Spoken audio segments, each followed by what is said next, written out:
12h, 14h. À votre service avec Ingrid. Bonjour et bienvenue sur La Première, à votre service, votre rendez-vous de l'emploi, de la formation et de la vie en entreprise. C'est maintenant, ça commence tout de suite.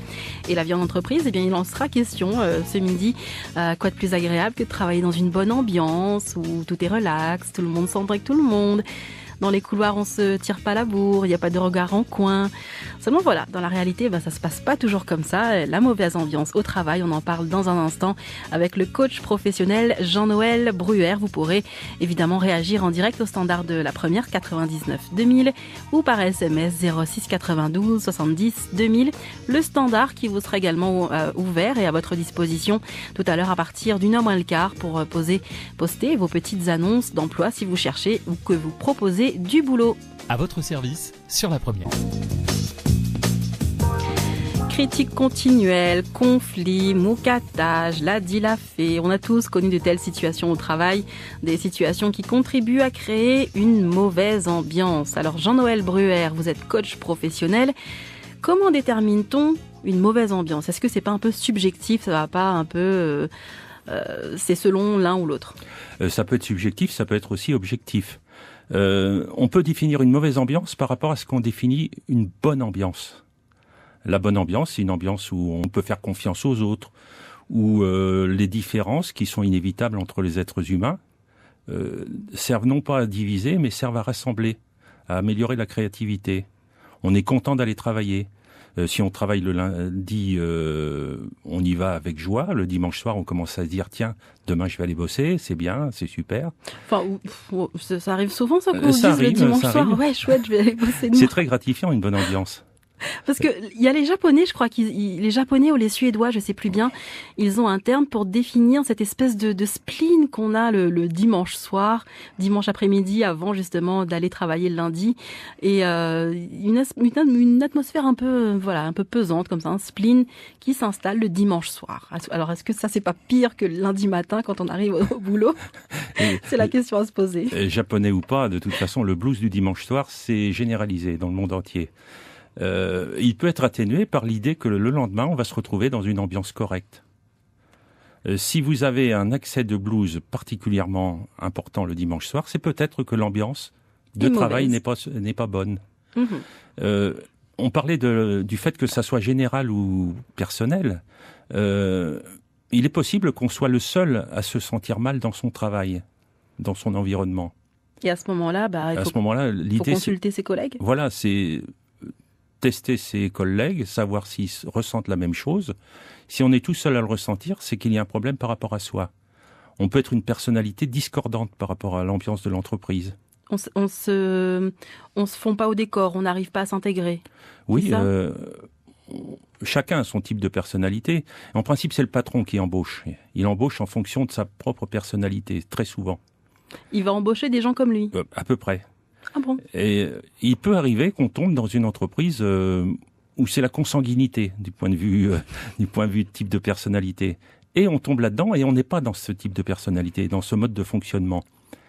On n'adhère pas du tout à l'ambiance. Enfin voilà. Et par exemple, les collègues, eux, ils se disent l'ambiance est bonne au boulot, on aime bien venir travailler, on s'apporte des petits déjeuners, machin, tout ça.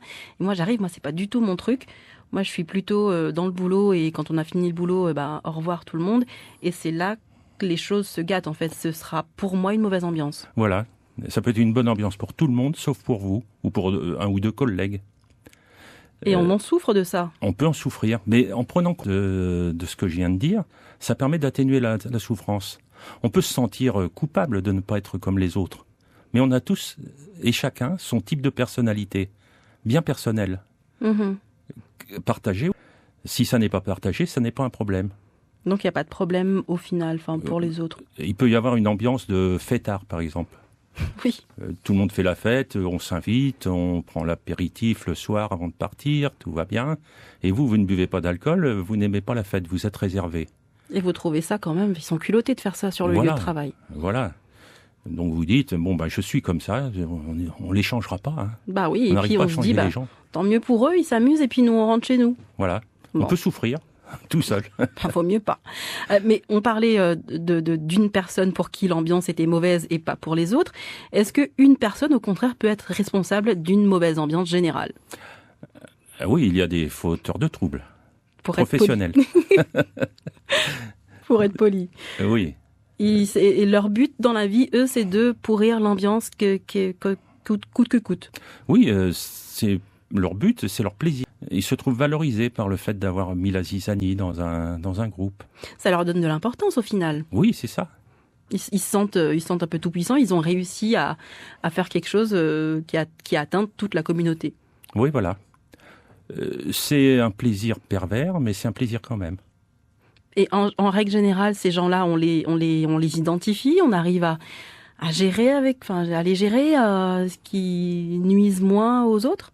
Déjà, avoir conscience du fait que le problème vient de cette personne-là et s'en protéger, ne pas se sentir impliqué dans sa manipulation. Et peut-être, étant donné que c'est quand même le patron ou le manager qui est responsable de l'ambiance dans l'entreprise, en référer au manager. Mm-hmm. Lui demander de prendre des mesures pour que cette personne devienne inopérante. La foutre dans un placard? La foutre dans un placard ou la rappeler à l'ordre. Oui, parce qu'il y a des sanctions quand même qui existent. Mais comment définir que, voilà, toi, par exemple, Jean-Michel, t'es un pourrisseur d'ambiance? C'est subjectif, là aussi. C'est subjectif. Il y a forcément des effets manifestes qui se voient. Une rumeur qui court, par exemple, un l'a fait. Ah, ça. En remontant à la source, on se rend compte que c'est Jean-Michel qui est à l'origine de ce l'a fait. Le l'a fait n'est pas forcément mauvais, ça peut être une vérité qui est dite avant tout le monde. Mais ça peut être aussi malveillant. Alors les fauteurs de troubles sont des spécialistes aussi des l'a fait malveillants. Des cancans, des cancans malveillants qui sont destinés à faire mal. Ah ouais. Mais ils sont pas gentils ces gens-là. On peut dire les messieurs, on peut dire les dames aussi. Et pour continuer à en parler justement de ces fauteurs de troubles et des l'a fait, des moncatages, tout ça, on en parlera dans quelques instants avec notre invité Jean-Noël Bruer. À votre service. Vos appels au 02 62 99 2000. Ce midi, c'est le coach Jean-Noël Bruer, coach professionnel Jean-Noël Bruer qui répond à vos questions sur la mauvaise ambiance au travail. Toutes vos questions, vos réactions en direct au standard de la première 02 62 99 2000 ou alors par SMS 70 2000. Jean-Noël, est-ce que être dispenseur de rumeurs, lanceur de rumeurs dans un milieu professionnel, ça peut être une activité à plein temps et on peut se complaire comme ça à pourrir la vie de ses collègues?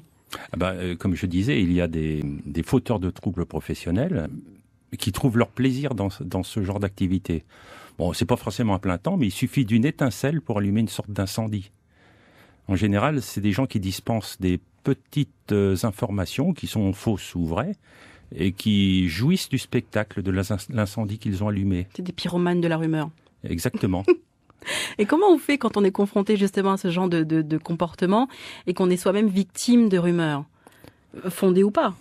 Alors, la rumeur fondée ou pas, quand elle est dispensée par quelqu'un qui est fauteur de troubles, qui est malveillant, elle répond à plusieurs objectifs de la part de cette personne. Le premier objectif, c'est de vous faire du mal.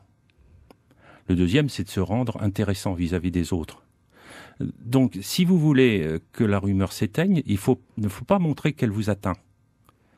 Si vous montrez qu'elle vous atteint, ça remplit de satisfaction la personne qui l'a dispensée. Et les autres qui l'ont colporté également. Mais bien souvent, les rumeurs, on est les derniers à savoir. C'est un peu comme tout. Elle a eu le temps de se propager, et l'a fait qui a été colporté. Il a eu le temps d'être transformé, mais 10, 20, 30 fois selon la bouche des colporteurs. On fait comment si ça prend de l'ampleur et que finalement d'un petit affaire comme ça, c'est devenu mais. Et quand elle vous parvient, elle a peut-être pris de la maturité, comme vous dites. Mm-hmm. Elle a pris de l'ampleur, de la maturité et de l'inexactitude. Vous ne pouvez pas traiter une rumeur qui ne vous parvient pas, ça c'est évident. Mais dès qu'elle vous parvient, votre responsabilité, c'est d'en parler, d'éviter de l'ignorer, de faire semblant de l'ignorer. Faire semblant de l'ignorer, c'est de lui donner une sorte de validité. Ah bon ? Si par exemple on colporte une rumeur sur moi, je sais pas, j'ai les pieds qui sentent, si je fais pas attention, ça va continuer? Oui, alors c'est peut-être pas un bon exemple. Ça peut donner d'autres exemples. Tu dis un truc, voilà. Mais l'idée, dès qu'elle vous arrive, c'est d'en parler autour de vous. Il paraît qu'il y a une rumeur qui court sur moi. Un l'a dit, l'a fait. J'ai entendu que ça, que ci, que ça. Tu l'as entendu toi aussi, cher collègue? Et le but, c'est quoi? C'est de remonter la filière et de trouver non seulement le patient zéro? Pour reprendre la métaphore de l'incendie, au lieu d'éteindre le feu, on arrose les arbres tout autour pour éviter que ça pour se éviter propage. que le feu s'étende à la forêt, à toute la forêt. On fait venir le l'incendie. dash 8 et on balance de l'eau sur les autres arbres avant d'éteindre le feu. Après, une fois que la rumeur, on sait qu'elle est vraie, qu'elle est déjà dans les tuyaux, si j'ose dire, on peut remonter le fil. Une amie vous dit, on dit que. Qui ça, on? Qui on? Qui t'a dit ça? Vous allez voir la personne qui est désignée par la personne la bonne amie qui vous a dit ça. Et de fil en aiguille, vous arrivez à remonter très souvent à l'origine de la rumeur. Et à ce moment-là, vous pouvez très bien aller voir cette personne-là, lui dire, il semble que tu as lancé une rumeur, est-ce qu'on peut s'expliquer là-dessus? Je te dis tout de suite que c'est complètement faux, mais pourquoi lances-tu des rumeurs sur moi? Mais oui, mais là, en général, les gens qui font ça, ils ont rien à faire de leur vie et ils vont pas s'arrêter parce que je suis allée les voir et voilà quoi, je leur ai mis le doigt sous le nez en disant ce que tu dis c'est faux. Ouais, alors, pour reprendre, je reviens à la métaphore de l'incendie. L'incendiaire n'aime pas être démasqué. Ah, il aime pas qu'on sache que c'est lui qui a mis le feu. Oui, voilà. Et il n'aime pas ça, et dès qu'il est, ça lui fait honte. S'il fait ça en catimini, en misouk, comme on dit, c'est qu'il ne veut pas être mis au premier plan, être identifié comme étant à l'origine de la... Donc le fait de dire « je ne suis pas dupe, je viens te voir, je sais que c'est toi », là, ça le dégoûtera de répandre des rumeurs à votre sujet. Il ira voir d'autres clients. Et il fera courir d'autres rumeurs sur d'autres personnes. D'autres personnes. Mais il sait qu'il risque, en répandant une rumeur à votre sujet, de vous retrouver en face de lui, à lui demander des comptes. Mais ça, c'est dans le cas où une rumeur serait vraiment néfaste pour nous. Mais si au final, voilà, elle est fondée, que ça nous fait pas tant de mal que ça, est-ce qu'on peut vraiment parler de rumeur de la dit la fait? Alors, il faut savoir que la rumeur, c'est le plus vieux média du monde. Avant l'invention des journalistes et du journalisme professionnel avec sa déontologie, la vérification de l'information, tout ça, les informations passaient par la rumeur. Donc il y a forcément un canal qui sert à quelque chose. La rumeur peut être fondée et utile. Mais on dit toujours que on peut pas aller voir son supérieur hiérarchique et lui dire « Écoute, je me sens pas d'aller voir un tel qui fait courir des bruits sur moi. Va lui parler, toi. » On peut faire ça ou pas? Ça peut se faire. Ça peut se faire, ça? Ça peut se faire. Le responsable hiérarchique est responsable non seulement de la hiérarchie, mais aussi de l'ambiance qui règne dans le service, dans le travail. Il est responsable, au bout du compte, de son entité, de son entreprise. Le fait qu'il y ait des parasites comme ça, des choses qui se passent de façon peu cachée, ça pourrit l'ambiance et ça détruit la productivité. Ça détruit la productivité, c'est-à-dire parce que les gens, ils vont être dans une mauvaise période, ils vont plus travailler comme il faut? Oui, c'est ça. Ça réduit la coopération. Déjà, on se sent plus ou moins mal à l'aise. On n'aura pas envie d'aller voir son collègue avec qui on s'entend pas trop, quoi. Voilà, et rompu ou... Mais c'est toujours à la hiérarchie de le faire. On peut pas, nous, entre collègues, s'entendre et se dire allez les gars, faut qu'on avance et faut mettre tous les trucs qui vont pas de côté et essayer de bosser ensemble. Ah oui, ça peut se faire également. Là, on sort du cadre de la rumeur. Quand la mauvaise ambiance est installée, on peut très bien créer un noyau de bonne ambiance. C'est possible, ça, d'inverser la tendance? Oui, on peut très bien faire ça. On peut aller voir d'autres collègues, comme on disait tout à l'heure, leur dire, voilà, j'ai l'impression que l'ambiance se dégrade. Est-ce qu'on peut faire quelque chose pour que l'ambiance s'améliore? Donc, créer un noyau à 2, 3, 4 de gens qui s'entendent bien, qui n'écoutent pas les rumeurs, qui ne tombent pas dans le piège du clanisme. Souvent, dans l'entreprise, ils se forment des clans. Des petits groupes. Ouais, deux clans, par exemple, on vous demande de choisir entre un clan et l'autre. C'est puéril quand même comme... C'est puéril. Ça se passe très souvent. On a l'impression d'être dans une cour de récré un peu quand même là. On n'en est pas loin, en effet. Et il faut un surveillant pour mettre de l'ordre. Voilà. Ou bien une personne qui veut agréger autour d'elle quelqu'un qui ne rentre pas dans cette combine-là. Les neutres. La neutralité. On me demande de choisir, je ne choisis pas. Pourquoi je choisirais ? Qu'est-ce qui se passe si je ne choisis pas entre un clan et un autre ? Il ne se passe rien. Bon, d'accord, je ne choisis pas. Rien de grave ne se passe. Alors, Jean-Noël, j'aimerais aussi qu'on revienne sur un problème qui est lié justement à la mauvaise ambiance, c'est le moucatage. On est des fois un peu la tête de turc de ses collègues et voilà, on a un caractère un petit peu réservé, du coup, voilà, ils sentent un petit peu la faiblesse et voilà, ils s'amusent à nous moucater tous les jours, incessamment. Voilà. On fait quoi ? On vous moucate, par exemple, sur votre habillement. Oui. Oh, qu'est-ce que tu es mal habillé aujourd'hui. On avait dit pas les affaires, Jean-Noël. Pas les affaires. Bon, oui, voilà, on a des petites remarques, des petites critiques comme ça, mais en tant que, par exemple, moi, je le fais avec une collègue ou un collègue, moi, j'ai pas l'impression de lui faire du mal. Alors à ce moment-là, le collègue... C'est pour plaisanter. La gentillesse de votre part, dans la remarque que vous lui faites, ou quand c'est quelqu'un en qui vous avez confiance, vous pouvez très bien lui dire, de façon calme et raisonnée, ce que tu viens de me dire me choque. Me touche, me choque. Je sais que tu dis ça avec bienveillance vis-à-vis de moi, pour rigoler, pour mettre de l'ambiance, mais moi je te demande d'éviter de parler de ça parce que ça me choque particulièrement. Désormais, si tu veux qu'on reste amis, ne me reparle plus de ça, de cette façon. Ça marche ? Ça peut fonctionner.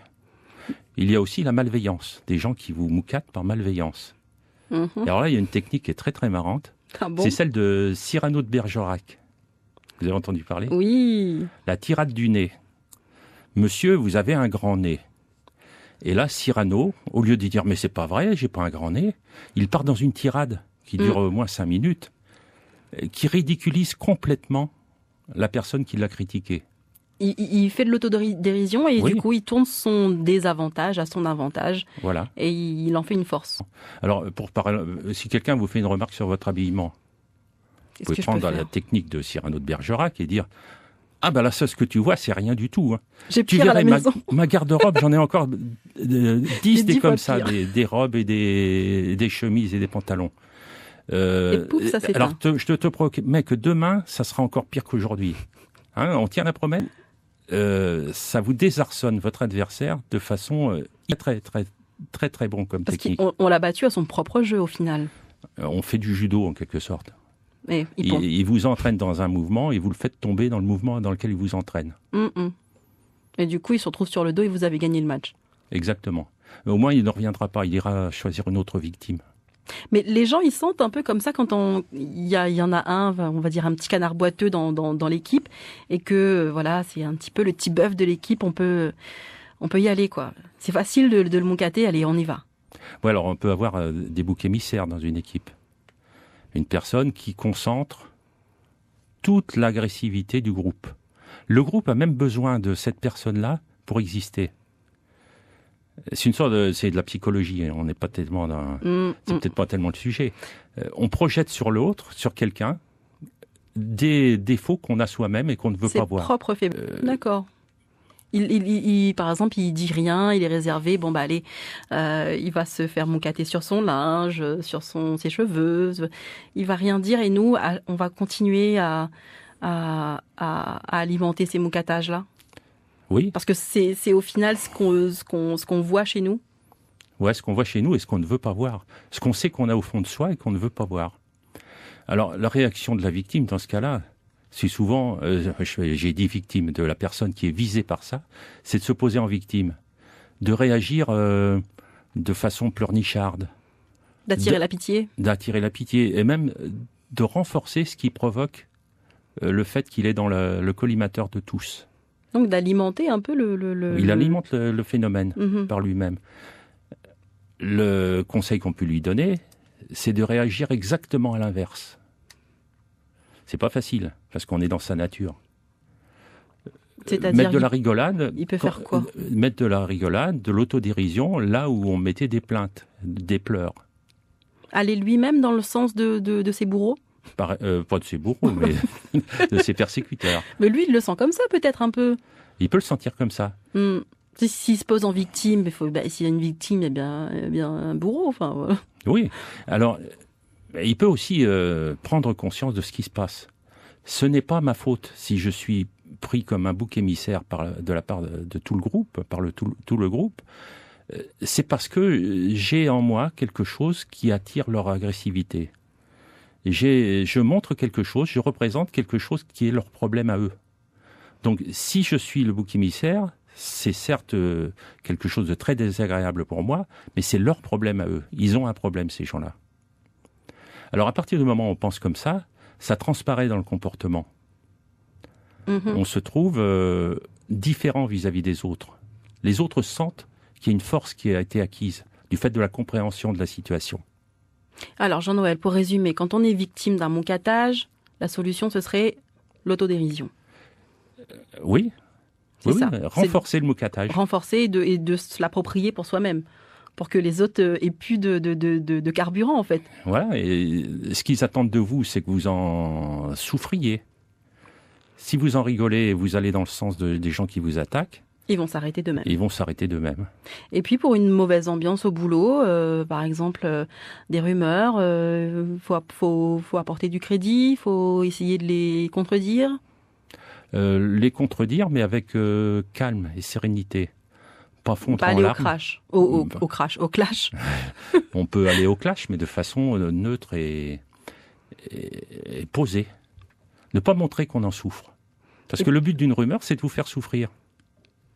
Et puis, si on est dans une situation, dans une ambiance de travail où finalement, c'est peut-être un peu nous qui sommes un peu rejetés du groupe parce qu'on n'adhère pas vraiment à l'ambiance de travail, quelle est la solution? Le comprendre déjà. On a affaire à des fêtards qui boivent l'apéro tous les jours en grande quantité. Moi, je suis allergique à l'alcool. Je le comprends, c'est tout. Ils font leur truc. Moi, je suis dans mon coin et j'ai compris pourquoi. Je prends mes clés, je m'en vais. Ou bien j'assiste aux beuveries de façon détachée. Je fais le chauffeur, c'est ça? Voilà, je fais le capitaine de soirée. Et comme ça, on rend service. En tout cas, Jean-Noël, merci beaucoup d'être venu ce midi, nous expliquer, nous apprendre comment gérer cette mauvaise ambiance au travail. Et je rappelle que l'émission sera retrouvée en podcast sur notre site lapremière.fr dès cet après-midi.